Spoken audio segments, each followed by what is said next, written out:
Olá, bem-vindo ao canal Pensando Livre, a nossa ágora digital, onde pensar tem total liberdade. Vamos considerar que você e eu decidimos professar a filosofia do Espiritismo.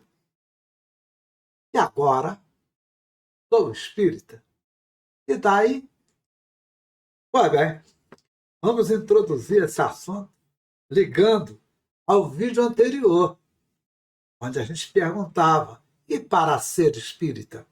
Pois bem, na sequência, vamos esmiuçar os princípios doutrinários, todos eles, se possível. Vencida essa etapa, vamos praticar um pouco desta teoria, dizendo onde, como e fazendo o que um espírita pode atuar.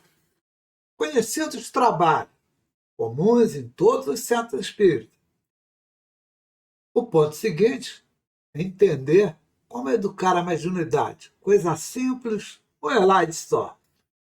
E aí vem o culto no lar, onde você, juntando tua família e amigos, pode praticar o espiritismo em casa. E sempre dentro da mesma ideia, não importa a religião que você professa. Como adoro debate de ideias, me junto a ninguém menos que Allan Kardec para falar dos romances. Esse assunto também entra aqui no Agora Eu Sou Espírita. Tem gente que não vai gostar dessa parte. Bem, assim vamos chegar ao fim deste vídeo de hoje. Então vamos lá. Primeiro, vamos resumir o anterior. No anterior a gente falou que o Espiritismo não é uma religião, é uma filosofia, é uma ciência, mas não é uma religião. Na ciência, a gente estuda essas relações com os espíritos e a mediunidade. Também, como filosofia, a gente extrai dessas relações com os espíritos consequências morais. Lógico, a primeira consequência dessa relação com o mundo espiritual é o despertar da religiosidade, que não é uma religião. Entenda isso. O Espiritismo também possui três aspectos diferentes: manifestação, os princípios em si e da filosofia, e, por fim, a aplicação desses princípios. A manifestação, você já está careca de saber, o Chico Xavier está aí para a gente mostrar como é fácil a manifestação espírita inteligente. Depois, a parte filosófica, que é, uma vez recebida a comunicação, o que ela significa? Por fim, pôr na vida prática, ou seja, transformar a moral em ética de vida. Lembrou de tudo? Pois bem, rapaz, esse time que aí está é de primeira linha. Maravilhosa, com certeza. Vamos começar então. Para começar, a gente precisa pensar na seguinte coisa: só se faz caridade em primeira pessoa. Faça o que você mais gosta de fazer, faça aquilo para o que você tem a maior aptidão, mas faça você. Não mande e nem pague ninguém para fazer por você. Vamos ampliar nosso princípio doutrinário? Eu falei que a gente ia falar de mais princípios. Qual? Primeiro, existência e unidade de Deus. Então, não existe trindade para nós espíritas. Existe Deus, que é o princípio de tudo, a causa primária, a inteligência suprema.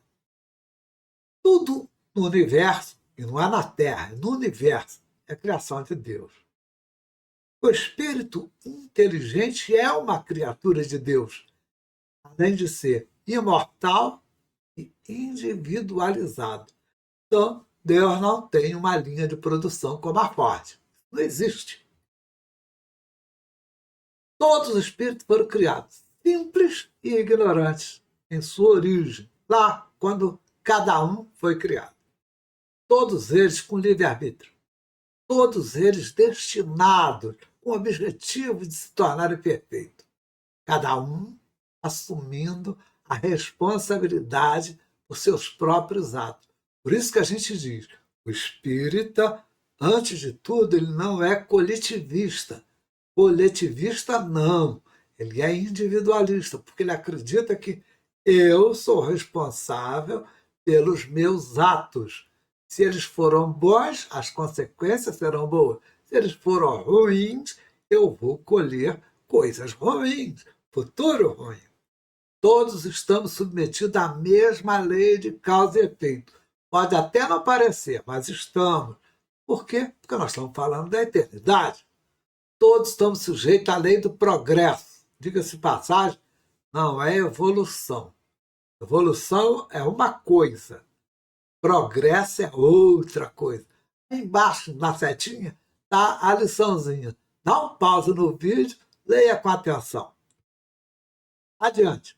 Mais princípios. A comunicação com os espíritos se dá por meio de um médium. Então, se acontece alguma coisa no ambiente, pode ter certeza, ali está um médium. A aptidão biológica da mediunidade é chamada, ou desculpe, a aptidão é chamada de mediunidade. Há pluralidade de mundos habitados, claro. Seria absurdo pensar um universo sem vazio, só a Terra.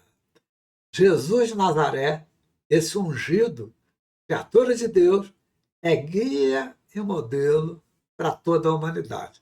Então, nós espíritas seguimos a moral de Jesus de Nazaré, o Cristo, o ungido.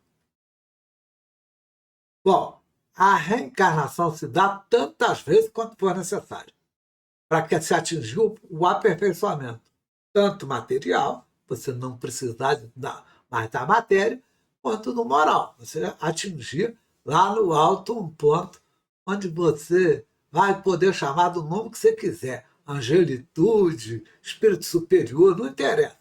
Interessa que, ao final dessa jornada da eternidade, você estará muito mais próximo de Deus. Segundo, fora da caridade, não há salvação. E o espírita tem sua fé raciocinada. Ou seja, para ser espírita, você vai ter que pensar. Não adianta ouvir o que o outro diz, ler o que o outro escreveu. Não. Você tem que pensar. Por fim, não se esqueça, não existe ressurreição da carne. Para nós, o que existe é reencarnação. Então, se você vê um espírita falando em ressurreição, é porque ele não é espírita ainda, com toda a segurança.